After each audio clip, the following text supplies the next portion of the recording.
World ব্যাংককে নিয়ে ভারতের সংঘাত এবং সংঘর্ষ চরম জায়গায় গিয়ে পৌঁছলো।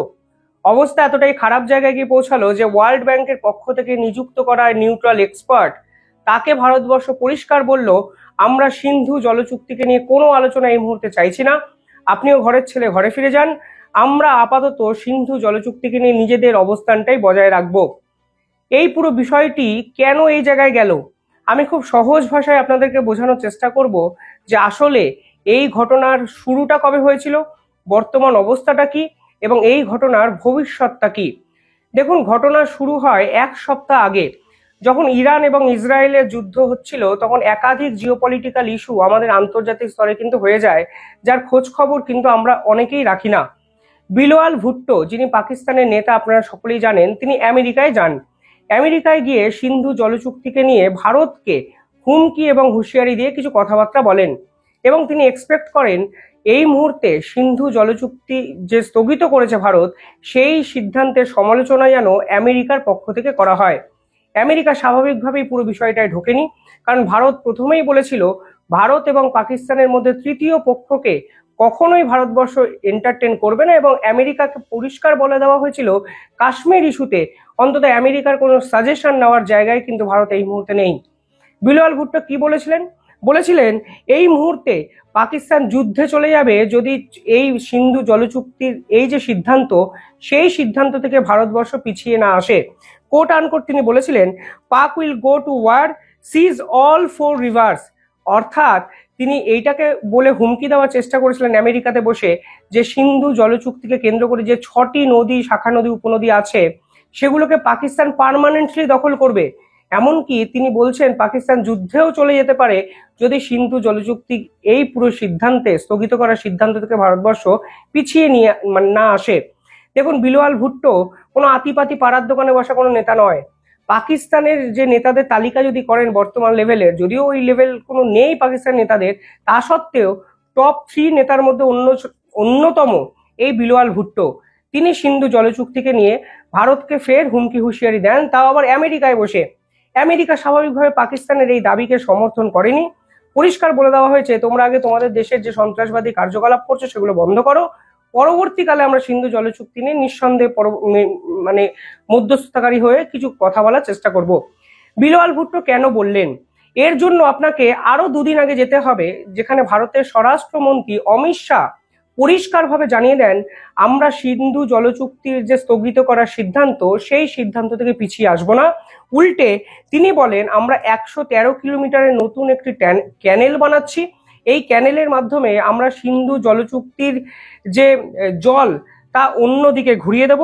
এমনকি তিনি এটা বলেন সেই জল ঘুরিয়ে হরিয়ানা, পাঞ্জাব, রাজস্থান ইত্যাদি জায়গায় কিন্তু আমরা ডাইভার্সিফাই করে দেব। এরপরেই পাকিস্তান জানায় তারা পাকিস্তানের এয়ার স্পেস ভারতের জন্য আরো এক্সটেন্ড করে 24শে জুলাই অবধি বন্ধ রাখলো। এই সকল জিওপলিটিক্যাল ইভেন্ট কিন্তু ইরান এবং ইসরায়েল যুদ্ধের মধ্যে হতে শুরু করে।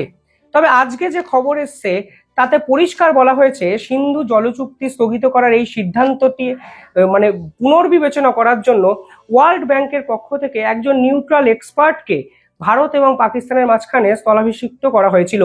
তার কাজই ছিল ভারত এবং পাকিস্তানের মধ্যে কথাবার্তা বলো এবং এই পুরো বিষয়টি কোন দিকে যেতে পারে সে বিষয়ে একটি দিক নির্দেশ তুমি তৈরি করো। আজকে ভারতের পক্ষ থেকে বলা হলো সিন্ধু জলচুক্তিকে কেন্দ্র করে নির্দিষ্ট 2টো প্রজেক্ট, যে প্রজেক্টগুলি ভারত করছে, যে প্রজেক্টগুলি ভারতের ভবিষ্যতের স্বপ্ন, যেগুলো পাকিস্তান বারবার করে সিন্ধু জলচুক্তির দোহাই দিয়ে বন্ধ করে দিয়েছে, সেগুলো নতুন করে শুরু হবে, এবং এই বিষয়ে ওয়ার্ল্ড ব্যাংকের মাধ্যমে আর কোনো আলোচনা ভারতবর্ষ চাইছে না। কেন এটা বললো?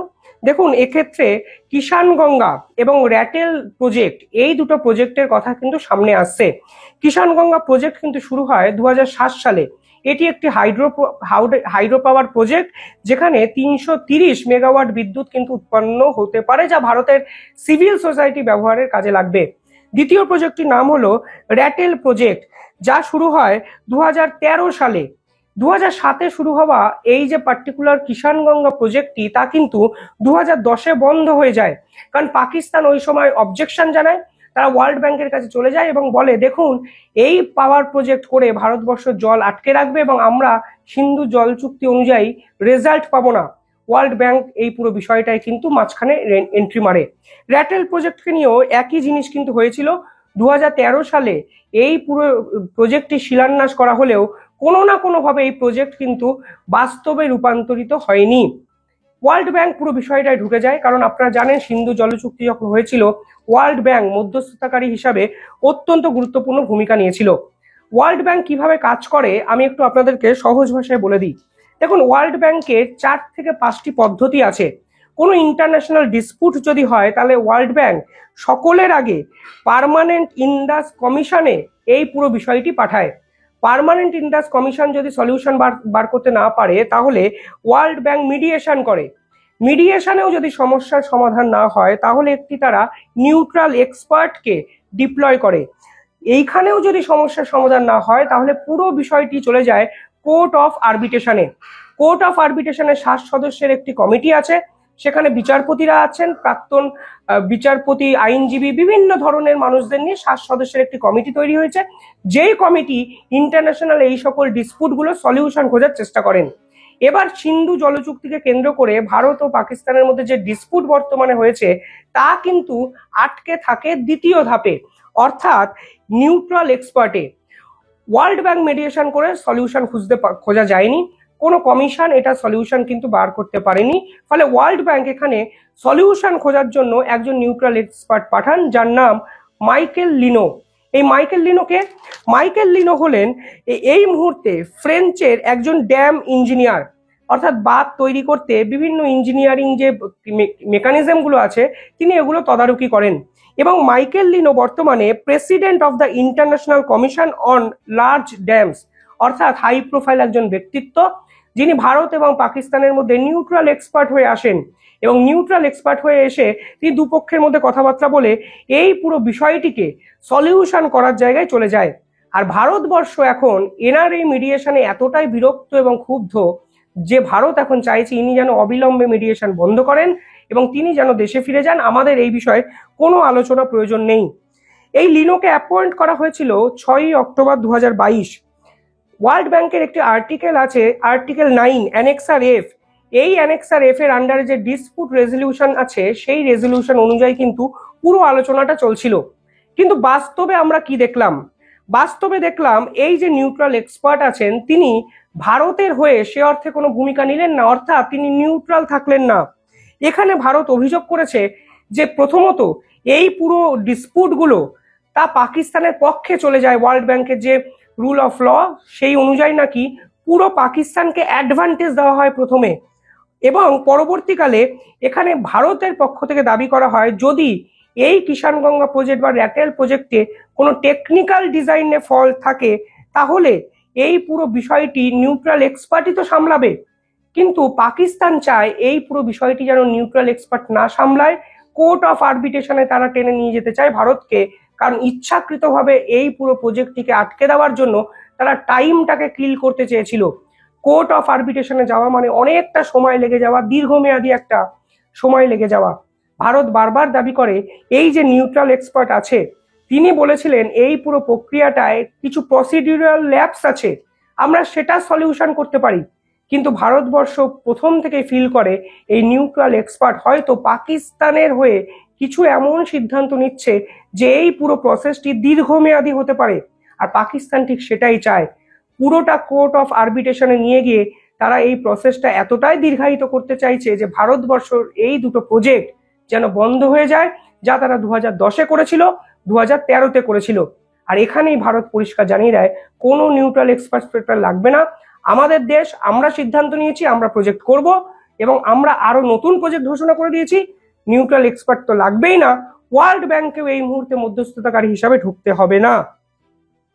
অর্থাৎ সংঘাত এবং সংঘর্ষ ওয়ার্ল্ড ব্যাংকের সঙ্গেও এবার চরম জায়গায় পৌঁছালো। কেন পাকিস্তান কোর্ট অফ আরবিট্রেশন মানে এত অব্দি নিয়ে যেতে চাইছে বুঝতে পারলেন। অনেকটা সময় চলে যাবে, 7 সদস্যের কমিটি জাজমেন্ট দেবেন, সেখানে ভারত বলবে, পাকিস্তান বলবে, ফলে বিচার ব্যবস্থাটা দীর্ঘমেয়াদী, এই দীর্ঘসূত্রতার একটা রেজাল্ট নিতে চাইছে পাকিস্তান, আর কিছু নয়। ভারতবর্ষ এসবকে পাত্তাই দেয়নি। ভারতবর্ষ এবার সিন্ধু জলচুক্তিকে স্থগিত করে বিভিন্ন জায়গায় ফ্ল্যাশিং অপারেশন চালু করে দেয়, অর্থাৎ নদীর তলায় যে পলি জমে আছে সেই পলিগুলোকে তোলার চেষ্টা শুরু করে দেয়। এমনকি আরো একটা বিষয় এখানে ভারতবর্ষ করে যে 2008 এবং 9 সালের মানে শুরু হওয়া এই যে চেনাবের উপর বগলিহার প্রজেক্ট এবং 1987 সালে শুরু হওয়া সালাল প্রজেক্ট নতুন করে রিভাইভ করতে শুরু করে দেয় এবং প্রতি মাসে এখানে ফ্ল্যাশিং করে আরো এই বিষয়টি এমন অত্যাধুনিক করতে ভারতবর্ষ এই মুহূর্তে চাইছে যেন জল ধারণ ক্ষমতা এই পার্টিকুলার ড্যাম এবং নদীগুলোর অনেকটা বেড়ে যায়, যেন পাকিস্তানে অব্দি জল না পৌঁছায়। শুধু তাই নয়, এখানে ভারতবর্ষ ক্যানাল ডিভিশন করছে, যা অমিত শাহ ঘোষণা করে দিয়েছেন, এবং এইখানকার জল পাঞ্জাব, রাজস্থান, হরিয়ানার দিকে ঘুরিয়ে ইন্দিরা গান্ধী ক্যানালের সঙ্গে যুক্ত করতে চাইছে ভারত, যা ভারতের এক ঐতিহাসিক সিদ্ধান্ত হতে পারে, কারণ এর রেজাল্ট আগামী 50 থেকে 100 বছর পরেও কিন্তু আমরা পাবো এবং পাকিস্তান কিন্তু জলশূন্য এক রাষ্ট্রে পরিণত হবে, স্পেশালি পাকিস্তানের পাঞ্জাব প্রদেশ। পাশাপাশি এখানে ভারতবর্ষের পাতালকুল, রাতেল, কিউর একাধিক হাইড্রো পাওয়ার প্রজেক্ট কিন্তু তারা নিতে শুরু করেছে এবং ভারতবর্ষ কিন্তু এই প্রজেক্টগুলো করতে শুরু করেছে। এবার একটা নদীর উপরে 4টে প্রজেক্ট যখন ভারত করবে, পরিষ্কার বোঝা যাচ্ছে যে চেনাবকে টার্গেট করেছে ভারত, কারণ এই চেনাব নদী আসলে পাকিস্তানের পাঞ্জাব প্রদেশকে বাঁচিয়ে রেখেছে। আপনি যদি পাঞ্জাব প্রদেশের স্ট্যাটিস্টিক দেখবেন 40% জল এই চেনাব নদী সরবরাহ করে পাঞ্জাবে, পাকিস্তানের পাঞ্জাবে। শুধু তাই নয়, এই চেনাব নদীর জলকে কাজে লাগিয়ে 3 মিলিমিটার হেক্টর গম এবং ধান চাষ করা হয় পাঞ্জাবে। শুধু তাই নয়, পাঞ্জাবের বর্তমানে যত কৃষিকাজ হয় তার 70% কৃষিকাজ কিন্তু ডিপেন্ড করে থাকে এই চেনাবের জলের উপর। ড্রিঙ্কিং ওয়াটার আছে, হাইড্রো পাওয়ার প্রজেক্ট আছে, সবই কিন্তু চেনাব দ্বারা কন্ট্রোল হয় পাকিস্তানের পাঞ্জাব প্রদেশে, এবং সর্বোপরি পাঞ্জাবের যে জিডিপি তার 70% কন্ট্রোল হয় চেনাবের জল দ্বারা। অর্থাৎ ভারতবর্ষ শুধুমাত্র চেনাবের জল বন্ধ করার জন্য হাইড্রো পাওয়ার প্রজেক্ট করছে তা নয়, ফ্ল্যাশিং করে পলি তুলে দিচ্ছে, অত্যাধুনিক ক্যানেল তৈরি করছে, ইন্দিরা গান্ধী ক্যানেলের সঙ্গে অ্যাটাচ করছে, রাজস্থান, পাঞ্জাব বিভিন্ন জায়গায় জলকে ডাইভার্সিফাই করছে। আর এখানেই বিলওয়াল ভুট্টো বুঝে গেছেন ভারত কোনোভাবেই সিন্ধু জল চুক্তিকে নিয়ে নমনীয় মনোভাব দেখাবে না, তাই তারা ওয়ার্ল্ড ব্যাংকের কাছে গেছে। ওয়ার্ল্ড ব্যাংকেও যখন ভারত পাত্তা দিল না, তখন তারা আমেরিকার কাছে গেল এবং বলল তোমরা এই বিষয়ে ভারতকে কিছু বলো। যদিও বড় ধাক্কা এখানে ডোনাল্ড ট্রাম্পের প্রশাসন বিলওয়াল ভুট্টোকে দিলেন, এবং সব মিলিয়ে এই পরিস্থিতিটা পাকিস্তানের জন্য এক অশনি সংকেত কিন্তু নিয়ে চলে এলো। আমি যতটা পারলাম সহজভাবে আপনাদের বোঝালাম। কমেন্টে জানাবেন আপনারা কিভাবে দেখছেন পুরো বিষয়টি। ধন্যবাদ।